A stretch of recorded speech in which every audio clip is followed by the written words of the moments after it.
Right now at noon, a year-long investigation in Jefferson County schools wraps up. Our Renee Murphy shows us how money is being spent to run Kentucky's biggest district.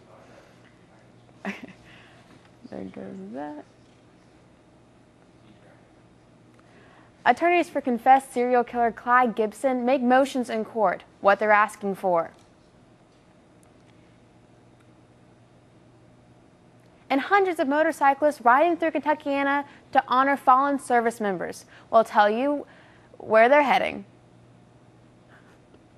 But first, here at noon, our top story. A year-long investigation wrapped up. In just a few hours, we'll see the audit Jefferson County Public Schools. Do I keep going? You want to keep going? Okay. The report focused on spending and the cost of running Kentucky's biggest district.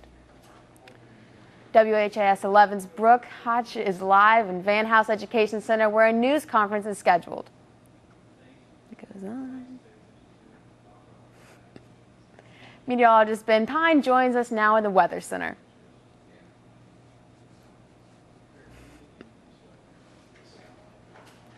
A hearing on motions in the next murder trial of confessed serial killer William Clyde Gibson is taking place today.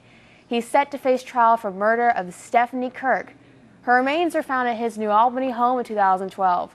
Gibson is already facing the death penalty for murder of Christine WHAS and 65 years in prison for killing Karen Hodella. All new here at noon, a woman accused of murdering her husband by hitting him with her car in the parking lot of Incredible Days. It happened Monday night just before 11:30. Police say it started with an argument between Toya Mathis and her husband. Afterwards, police say she intentionally hit him with her car while he was standing in the restaurant's parking lot.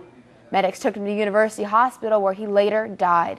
Mathis is charged with murder. Two men dead, and Louisville Metro Police say they shot each other. It all happened in the Beecher Terrace housing complex around 7 last night. Police say they found two men in their 20s. They had both been shot, where they were taken to the hospital where they were later pronounced dead. One was found inside a courtyard, the other found later a block away. The coroner hasn't released their names yet, and there's no word on what will lead up to the men shooting each other. Their names have not been released.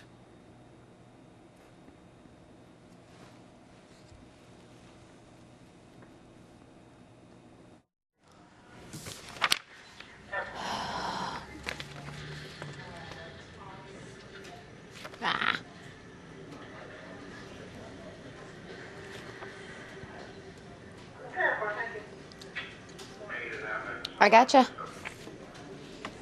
Yes, one piece of video and then Metro Cam if we have it. The Courier-Journal Bluegrass poll has Grimes leading McConnell by just 1 percentage point. As for Matt Bevin, he says he wishes McConnell well, but says he won't ask his supporters to vote for him. He says they should come to that decision themselves. Bevin also tells us that he has no plans to attend the Republican Party unity rally this weekend. In other races, Kentucky's 3rd District Congressman John Yarmouth easily wins his primary over community activist Ray Pierce. Yarmouth has been representing Louisville and Washington since 2007. And in Louisville's Metro Council's District 1, a big upset as Jessica Green defeated incumbent Atisha Scott. Green is the daughter of former councilwoman Judy Green, who was found guilty of an ethics violation. For more election results, go to our website, WHAS11.com. Hundreds of motorcycle riders are revving up and rolling across the country as they run for the wall. They rolled through Kentuckiana this morning, picking up riders along the way. Their final destination, the Vietnam War Memorial in Washington, D.C. The annual ride pays tribute to service members killed in action, POWS veterans, and active duty members. Many of the riders still get choked up over the cause. The ride has grown so much that it now includes 3 routes across the country. They will stop at the Vietnam Memorial in Frankfort, at VA hospitals, and finally arrive in the D.C. Friday afternoon. Kentucky Kingdom, ready to reopen this Saturday. It's the second time developer Ed Hart will lead the charge at the amusement park. Art and a group of local investors reopening the park after Six Flags closed in 2009. When it opens Saturday, you'll see 20 new rides. Hurricane Bay has doubled in size, adding 10 new water attractions. Tonight at 6, Rachel Platt goes one-on-one with developer Ed Hart. They tour the park, showing you everything new, including Lightning Run.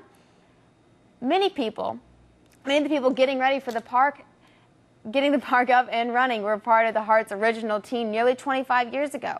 Hart says it's a win-win deal for everyone, including the state, the city, investors, and the public. But remember, not all parties were quick to sign on with Hart. Hart is from Long Island, New York, and came to Louisville in 1979. His specialty is turning troubled businesses around. And here he goes again.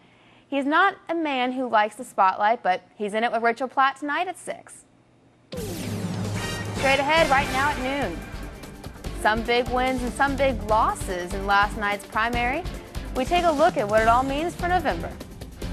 And the NFL taking some heat, a lawsuit putting a dark cloud over the league. Now to the primary elections across the nation, big wins and big losses for the night. ABC's Karen Travers tells us how the stage is shaping up for the main elections in November.